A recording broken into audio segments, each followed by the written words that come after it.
Assalamualaikum warahmatullahi wabarakatuh. Halo sobat semuanya, jumpa lagi di tutorial Excel di channel Ahsani Pits. Kali ini saya akan tunjukkan bagaimana cara mengelompokkan data yang dalam hal ini adalah data nama siswa menjadi beberapa kelompok, di mana masing-masing kelompok ini akan diisi dengan anggota-anggota yang diambil secara acak dari tabel nama siswa ini. Dan kemudian jika suatu saat kita ingin mengacak-acaknya lagi atau meresapel ulang anggota kelompok-kelompok ini, kita cukup menekan tombol F9 pada keyboard atau cukup menekan hanya satu tombol. Oke, kita akan mulai. Nah, hal pertama yang perlu dilakukan sebelum memulai menulis formula di sini, kita buat terlebih dahulu tabel nama siswa ini menjadi tabel Excel supaya formula yang kita buat nanti menjadi lebih dinamis. Caranya, arahkan di mana saja pada sel yang ada di tabel, kemudian tekan Ctrl T pada keyboard, maka akan muncul kotak dialog Create Table, kemudian klik OK. Nah, sekarang tabel ini sudah berubah menjadi tabel Excel. Oke, nah kita bisa beri nama tabel ini dengan nama yang mudah diingat. Misalnya di sini siswa. Oke, Enter. Nah, skenario yang akan kita lakukan untuk menyelesaikan kasus semacam ini adalah di sini kita akan menggunakan fungsi indeks. Fungsi indeks ini akan mengambil nama siswa ini dengan menggunakan referensi row number-nya. Artinya, jika kita isikan di sini row number atau nomor baris 2, maka yang akan diambil adalah nama kedua yang ada di tabel ini. Oke? Nah, di sini, jika kita ingin mengambil data sekumpulan data secara acak untuk dimasukkan pada kelompok-kelompok ini, kita harus mengacak-acak pada bagian row number-nya. Nah, untuk menghasilkan row number secara acak ini, kita bisa menggunakan beberapa pilihan fungsi. Kita bisa gunakan fungsi run between atau fungsi run atau run array. Nah, untuk run between, jika kita gunakan run between, maka kemungkinan akan ada data yang ganda. Oke, data yang muncul lebih dari sekali. Dan ini membuat nama yang ada di sini akan muncul di sini lebih dari satu kali. Ini tentu tidak kita inginkan. Nah, jadi kita tidak akan menggunakan fungsi run between. Sedangkan untuk fungsi run, dia akan menghasilkan nilai desimal yang unik. Jadi tidak akan ada yang ganda, tapi sayangnya yang dihasilkan adalah nilai desimal. Fungsi indeks tidak menghendaki nilai desimal untuk row number-nya. Dia ingin bilangan bulat atau integer. Begitu juga run array, dia menghasilkan nilai desimal yang tidak dibutuhkan oleh fungsi indeks. Jadi sekarang kita memerlukan sedikit trik di sini supaya hasilnya unik dan bisa diacak-acak. Oke, caranya adalah dengan menggunakan fungsi sequence. Fungsi sequence akan menghasilkan serangkaian data series sejumlah yang kita inginkan. Misalnya jika kita masukkan 5 di sini, maka dihasilkan data series sebanyak 5. Nah, misalnya jika kita ingin menghasilkan row number sebanyak nama siswa ini, kita bisa mengubah sequence ini dengan menggunakan fungsi counta untuk menghitung jumlah siswa yang ada di sini. Counta akan menghitung sel-sel yang berisi data pada tabel nama siswa. Counta siswa. Tuh. Enter. Maka didapatkan jumlah siswa serangkaian atau angka series sejumlah siswa yang ada pada tabel ini. Oke. Nah, semuanya unik. Jadi tidak akan ada data yang ganda, tapi sayangnya tidak bisa diacak. Nah, untuk mengacaknya nanti kita bisa menggunakan trik yang lain, yaitu dengan menggunakan run array. Run array akan menghasilkan nilai desimal yang unik. Oke, misalnya run array counta lagi, counta tabel siswa. Maka akan dihasilkan serangkaian nilai desimal yang unik. Di sini sejumlah siswa yang ada pada tabel siswa ini. Nah, langkah selanjutnya adalah kita akan mengacak-acak nilai yang dihasilkan oleh fungsi sequence ini dengan patokan nilai yang dihasilkan oleh fungsi run array. Caranya, kita harus mensortirnya dengan fungsi sort by. Oke. Di sini fungsi sort by. Array-nya adalah ini.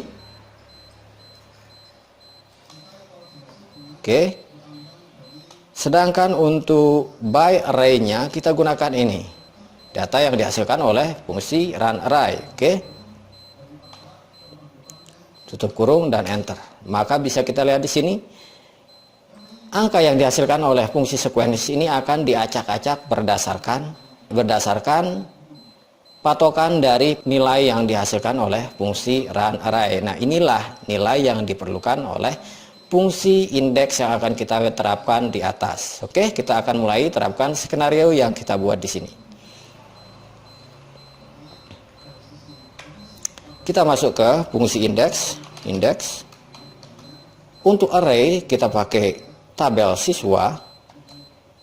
Untuk row number-nya kita akan gunakan skenario yang kita buat tadi. Oke. Fungsi sequence. Untuk rows-nya kita gunakan conta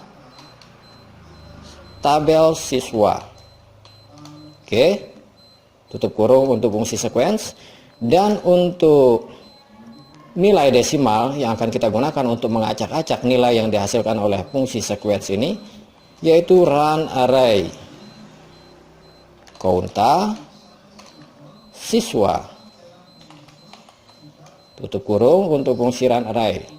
Nah, sekarang kita sudah menghasilkan dua kolom ini, yaitu yang dihasilkan oleh fungsi sequence sampai di sini dan yang dihasilkan oleh fungsi run array sampai di sini. Ini yang akan dihasilkan di dalam formula ini. Nah, untuk mengacaknya kita akan gunakan fungsi sort by yang ada di sini. Jadi, fungsi sort by akan kita letakkan di depan fungsi sequence sort by. Buka kurung. Nah, untuk array-nya adalah skenario yang kita buat di sini untuk dua kolom ini. Dan sekarang beri penutup untuk fungsi sort by, penutup yang terakhir. Dan beri penutup untuk fungsi indeks untuk menyelesaikan fungsi indeks. Oke.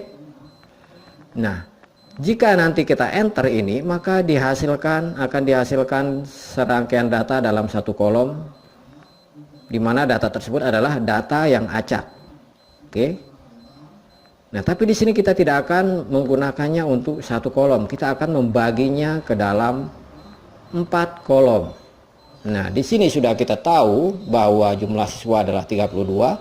Jika dibagi 4, maka masing-masing akan mendapatkan 8 orang di sini pada setiap kelompoknya. Jadi, untuk membaginya menjadi kelompok-kelompok, kita bisa menggunakan fungsi wrap calls. Buka kurung untuk fungsi wrap calls.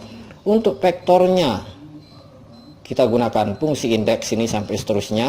Dan di ujung di sini kita tambahkan wrap count-nya, artinya jumlah siswa yang masuk dalam masing-masing kelompok, yaitu 8.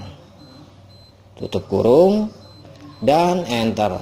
Maka di sini bisa kita lihat formula yang kita buat berhasil mengambil nama-nama siswa yang ada pada tabel siswa ini secara acak. Oke. Nantinya jika kita ingin mengacak-ngacaknya lagi, kita cukup menekan tombol F9 pada keyboard. Nah, di sini saya tidak bisa menekan tombol F9 karena fungsi F9 sudah diblok oleh recorder yang saya gunakan untuk merekam tutorial ini. Jadi, jika ingin mengacaknya kembali, silakan tekan tombol F9 atau bisa juga dengan menekan tombol apa saja pada keyboard pada sel mana saja di sini. Maka otomatis data ini akan diacak lagi jika kita ingin meresapel kembali anggota-anggota dari masing-masing kelompok. Oke. Nah, jika nantinya kita merasa tidak perlu lagi mengacak isi dari setiap anggota kelompok ini, maka kita bisa membuatnya fix supaya tidak berubah-ubah. Caranya, seleksi, kemudian klik kanan dan copy, kemudian klik kanan lagi, paste values. Atau saya akan tunjukkan sedikit trik di sini. Kita bisa dengan cara seperti ini, arahkan pointer pada garis seleksi, klik kanan kemudian drag dan kembalikan lagi ke posisi semula, lepas dan pilih di sini pilih copy here as value only. Maka sekarang data yang ada di sini sudah tidak berubah-ubah lagi. Oke, sekian dulu tutorial kali ini. Kalau ada pertanyaan atau masukan, silahkan tinggalkan di kolom komentar. Jika kalian mendapatkan manfaat dari video ini, maka jangan lupa subscribe, like, dan aktifkan notifikasinya. Terima kasih telah menonton. Sampai jumpa di video berikutnya. Wassalamualaikum warahmatullahi wabarakatuh.